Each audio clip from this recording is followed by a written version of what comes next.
Akala mo ba tapos ka na? Akala mo ba huli na ang lahat? Sa edad na 40, iniisip ng marami na pababa na ang buhay. Pero ang hindi nila alam, dito palang nagsisimula ang pinakamakapangyarihang yugto ng iyong paglalakbay. Hindi ito simula ng katapusan. Ito ang simula ng tunay mong pagkatao. Kung iniisip mong huli na para baguhin ang direksyon ng buhay mo, nagkakamali ka. Dahil ang totoong tanong ay ito: handa ka na bang mabuhay sa wakas? Hindi para sa iba, kundi para sa sarili mo. Sa unang 3 dekada ng buhay mo, halos palagi kang nasa eksena ng pagtupad. Laging may inaasahan sa iyo ang mga tao. Lahat ng kilos mo, iniikot mo sa tanong na, ano kaya ang iniisip nila sa akin? Lahat ng desisyon mo, may kasamang kaba kung tatanggapin ba ng iba, kung sapat ba ang ginagawa mo, kung pasado ka ba sa paningin nila. Pero sa edad na 40, unti-unting nawawala ang takot na yan. Unti-unti mong nararamdaman ang kakaibang kalayaan. Yung klase ng kalayaang hindi sumisigaw, pero mararamdaman mong lumuluwag ang dibdib mo. Yung hindi mo na kailangang ngumiti kung ayaw mo. Hindi mo na kailangang sumagot kung hindi ka handa. At hindi mo na kailangang sumunod kung alam mong hindi na yun totoo para sa'yo. Dito sa puntong ito, nagsisimula mong mapansin na hindi mo na pinapansin ang mga mata ng iba. Hindi dahil wala ka ng pakialam, kundi dahil natutunan mo na kung sino ka. Dati takot kang hindi tanggapin. Ngayon, mas takot kang hindi maging totoo sa sarili mo. At doon nagsisimula ang tunay na buhay. Ang mga bagay na dati ay ginugusto mong ipakita, unti-unti mo nang ibinababa. Hindi dahil nawala ang lahat ng yon, kundi dahil hindi mo na kailangang isigaw. Nandoon na sila, tahimik, buo, at hindi na kailangang i-display. Hindi mo na kailangang mangumbinsi, dahil sa wakas, ikaw na mismo ang naniniwala sa sarili mo. Sa edad na 40, hindi mo na hinahabol ang opinyon ng mundo. Hindi mo na sinusukat ang halaga mo sa pamamagitan ng mga palakpak o likes. Hindi mo na iniikot ang araw mo sa kung ano ang iniisip ng ibang tao tungkol sa'yo.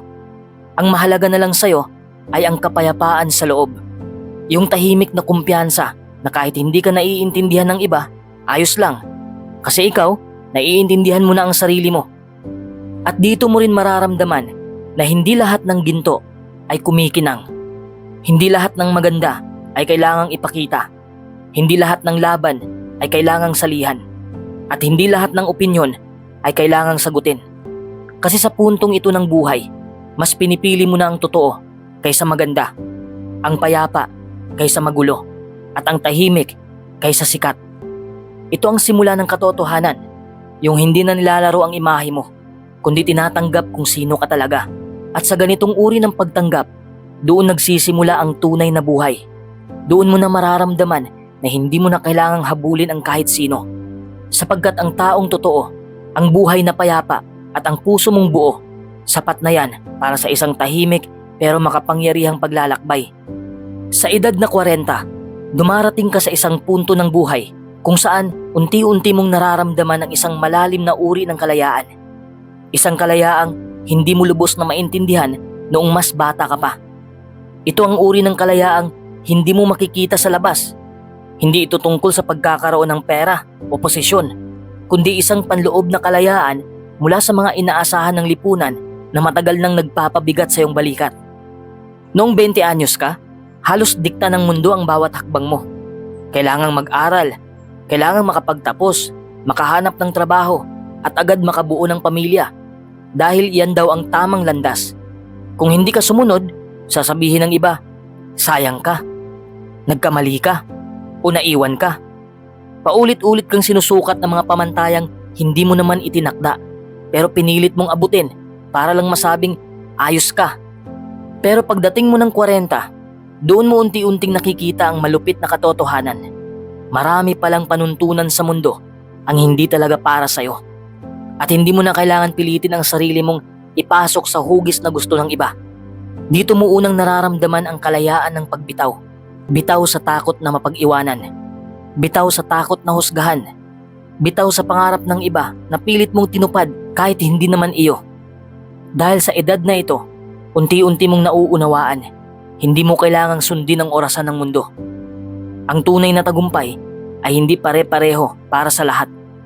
Merong yumayaman sa 25, may naghihirap sa 50, may ikinakasal sa 22, may natutong magmahal sa 47, may nabigo sa negosyo sa 30 pero nakabawi sa 45. At lahat yon ay valid. Lahat yon ay bahagi ng sariling ritmo ng buhay. Sa edad na 40, mas matapang ka ng pumili ng sarili mong landas. Kahit hindi ito aprobado ng karamihan, hindi mo na kailangang magpaliwanag kung bakit hindi ka umakyat sa corporate ladder o kung bakit hindi mo piniling magkaanak o kung bakit hindi ka masaya sa ideyang kailangang settled ka na sa paningin ng iba. Ang mahalaga sa iyo ngayon ay kapayapaan, hindi reputasyon. At yan ang isang bagay na hindi nauunawaan ng maraming tao, maliban sa mga nakarating na sa ganitong yugto. Ito ang kalayaan mula sa ingay ng mundo, isang uri ng katahimikan na dati mong kinatatakutan, pero ngayon ay pinapahalagahan mo. Hindi mo na kailangan ng applause, hindi mo na kailangan ng spotlight. Basta't alam mong ikaw ay totoo, sapat na yon. At sa puntong ito, mararamdaman mong mas magaan ang bawat hakbang, mas kalmado ang isip, mas malinaw ang intensyon. Dahil sa unang pagkakataon sa mahabang panahon, hindi ka na alipin ng inaasahan ng lipunan. Ikaw na ang may hawak ng manibela. Ikaw na ang nagpapasya kung kailan lalakad, kailan titigil, at kung saan ka pupunta. At sa wakas, ang buhay ay hindi na isang bagay na kailangang patunayan sa iba, kundi isang bagay na gusto mong damhin para sa sarili mo. Pagdating mo sa edad na 40, may isang bagay kang mararamdaman na hindi mo basta makikita sa mas batang yugto ng buhay. Kalinawan. Kalinawan sa kung ano ang mahalaga, kung sino ang tunay mong kasama, at kung anong direksyon ang talagang gusto mong tahakin. Sa wakas, unti-unti mong nauunawaan kung bakit hindi ka masaya noon kahit pa kumpleto ka sa material na bagay. Unti-unti mong natatanggap kung bakit hindi ka kontento sa trabaho, sa ilang relasyon o sa mga ginugugulan mo ng oras. Hindi ito dahil kulang ka. Hindi ito dahil mahina ka. Kundi dahil noon, marami kang hinahabol na hindi mo naman talaga gusto. Marami kang pinipilit na hindi naman talaga para sa'yo. Ngayon, sa edad na 40, dumarating ang isang tahimik pero makapangyarihang realisasyon. Hindi pala ito tungkol sa dami ng ginagawa mo, kundi sa lalim ng dahilan kung bakit mo ito ginagawa. Hindi mo na gusto ang trabaho dahil mataas ang sahod lang. Gusto mo na ng trabaho na may saysay, yung may kabuluhan, yung may epekto, yung hindi lang nagpapakain sa'yo, kundi nagbibigay saysay sa pagkatao mo. Ganito rin sa koneksyon. Hindi mo na hinahanap ang maraming kaibigan. Hindi mo na inuuna ang palaging may kasamang uminom o magbakasyon. Ang gusto mo na ngayon ay yung mga taong kaya kang kausapin kahit hindi ka nagsasalita. Yung mga taong hindi mo kailangang ipaliwanag ang sarili mo sa bawat galaw. Ang hinahanap mo na ngayon ay koneksyon na hindi mababaw, kundi malalim, totoo at matatag. Hindi mo na rin basta hinahanap ang taong masaya kang kasama.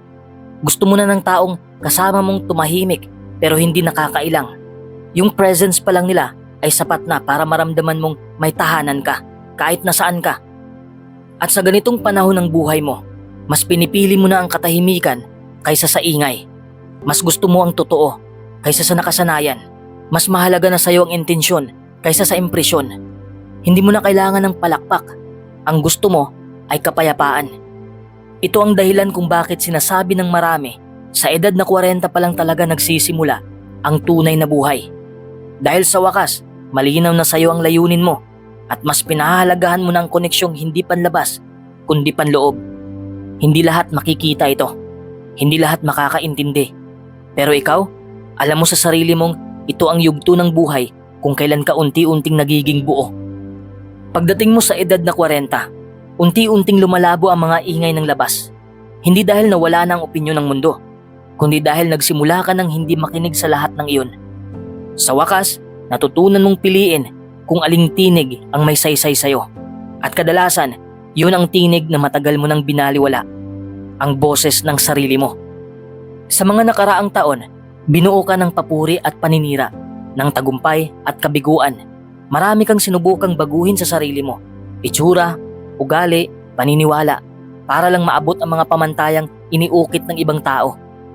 Pero pag umabot ka sa puntong ito ng buhay, napagtatanto mong ang totoong kalayaan ay hindi nanggagaling sa pagiging perpekto sa paningin ng iba, kundi sa kakayanang tumingin sa salamin at sabihing, eto ako at sapat ako.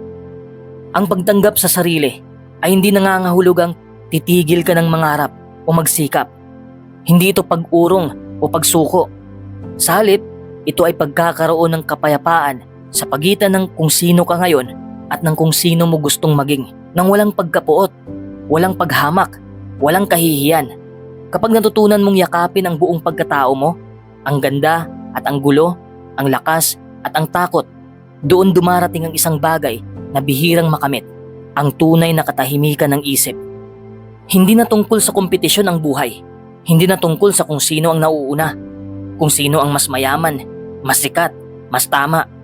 Sa halip, lumalalim ang tanong, masaya ba ako sa sarili kong katahimikan? Kapag wala ng ingay, kapag wala ng palakpak, kapag ikaw na lang at ang sarili mo, nakakangiti ka pa ba? Ito ang uri ng tanong na hindi masagot ng material na bagay o ng pansamantalang aliw. Ang sagot nito ay makikita mo sa katahimikan ng gabi, sa malalim na buntong hininga, sa mga sandaling tahimik mong inaamin sa sarili mong ginawa ko ang makakaya ko at sapat na yon. Kapag narating mo ang puntong yon, doon mo mararamdaman ang isang bagay na hindi kayang bilhin ng pera. Ang kapayapaang hindi nakadepende sa gulo ng mundo. Ang pagtanggap sa sarili ay hindi isang biglaang pag-unlad. Isa itong tahimik na revolusyon. Unti-unti mong binibitawan ang bigat ng hindi pagiging sapat at unti-unti mo rin tinatanggap ang liwanag ng pagiging totoo. At habang ginagawa mo ito, napapansin mong ang mundo ay hindi naman talaga kailangang mabago para ikaw ay maging payapa. Ang kailangan lang ay ang tapang na tingnan ang sarili mo at mahalin ito, buo man o wasak. Sa mahabang panahon, tayong lahat ay hinubog ng ideyang kailangan nating magmadali. Kailangan mong mag-aral agad, magtrabaho agad, umasenso agad, para bang may karera na hindi mo alam kung sino ang nagpasimuno. Pero kailangan mong makisabay. Lahat ng galaw mo ay parang palaging minamadali. Lahat ng desisyon ay minamadali. Ang buhay parang laging hinahabol. Pero pagdating mo ng 40, biglang humihinto ang lahat. Hindi dahil tumigil ang mundo, kundi dahil natuto ka ng huminto para makinig. Hindi lang sa ingay ng paligid, kundi sa tinig ng sarili mong puso. Dito mo mararamdaman na ang buhay ay hindi pala tungkol sa kung gaano kabilis mong narating ang isang bagay. Hindi pala mahalaga kung sino ang nauna. Ang mahalaga ay kung gaano ka na naging buo bilang tao habang tinatahak mo ang daan. Dumarating ka sa punto na hindi mo na sinusukat ang sarili mo batay sa dami ng iyong narating, kundi sa lalim ng iyong pagkakaunawa sa mga bagay-bagay, sa kahulugan ng mga relasyon, sa bigat ng pananagutan, sa katahimikan ng loob, at sa kapayapaang hindi kayang bilhin ng kahit anong tagumpay. Ang dating mahalaga, mga titulo, papuri at pagkilala, unti-unti mong naiintindihan na hindi pala yun ang bumubuo sa buhay mo. Ang tunay na halaga ay nasa mga bagay na simple ngunit malalim. Ang paghinga ng maluwag dahil wala ka nang kailangang patunayan. Ang paglalakad ng walang takot dahil tanggap mo na kung sino ka. At ang pagtulog na tahimik dahil alam mong hindi mo sinasakripisyo ang sarili mo para lang makasabay sa iba. Ito ang simula ng buhay na may lalim. Hindi na padalos-dalos, hindi na puro galaw, kundi may pagninilay. Hindi na pagod na pagpupumilit, kundi tahimik na pagtanggap.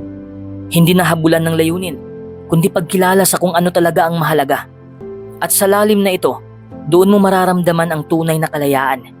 Kalayaang hindi nanggagaling sa yaman o kapangyarihan, kundi sa kakayahang maging kontento, maging totoo, at maging buo.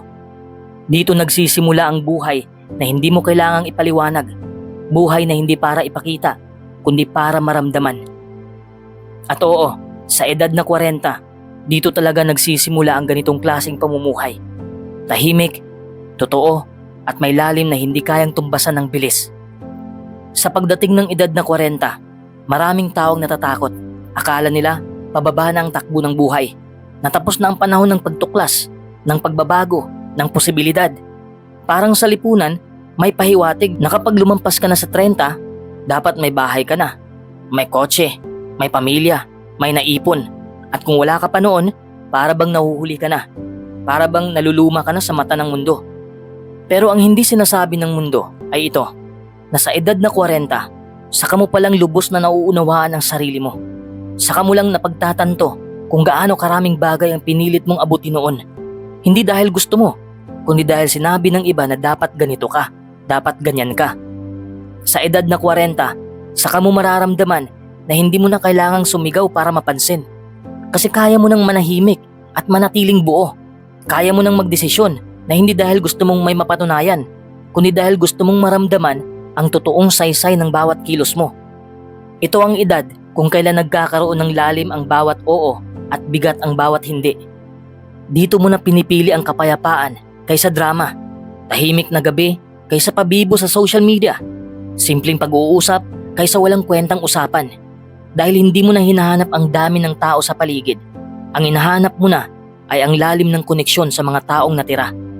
At higit sa lahat, dito mo na natutunang patawarin ang sarili mo sa lahat ng mga desisyong sablay, sa mga pagkakamaling hindi mo na mababawi, sa mga panahong akala mo ay sayang pero totoo pala, iyon ang humubog sa iyo ngayon.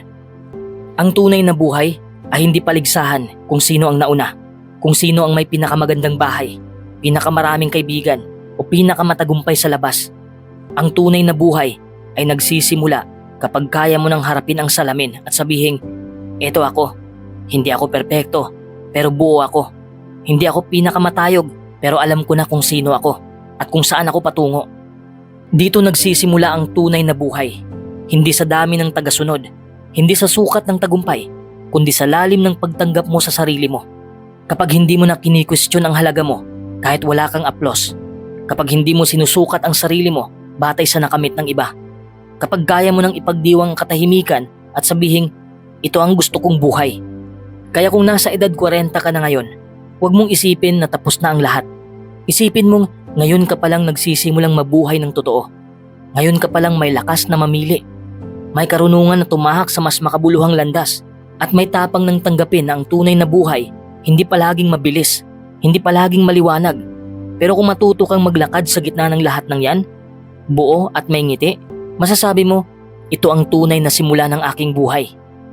Ngayon alam mo na, ang buhay ay hindi pa tapos sa 40. Sa totoo lang, doon pa lang ito nagsisimula. Hindi mo kailangang matakot sa edad. Mas matakot kang hindi mo ginamit ang karunungan, ang lakas at ang kalayaan na dala ng panahong yun. Kung may natutunan ka sa video na ito, bigyan mo ng like at ishare mo sa taong kailangan ding marinig ang mensaheng ito. At kung gusto mong patuloy na palalimin ang iyong pananaw sa buhay, huwag kalimutang mag-subscribe at i-click ang bell icon dahil araw-araw may bago tayong lakas na sabay-sabay nating bubuuin.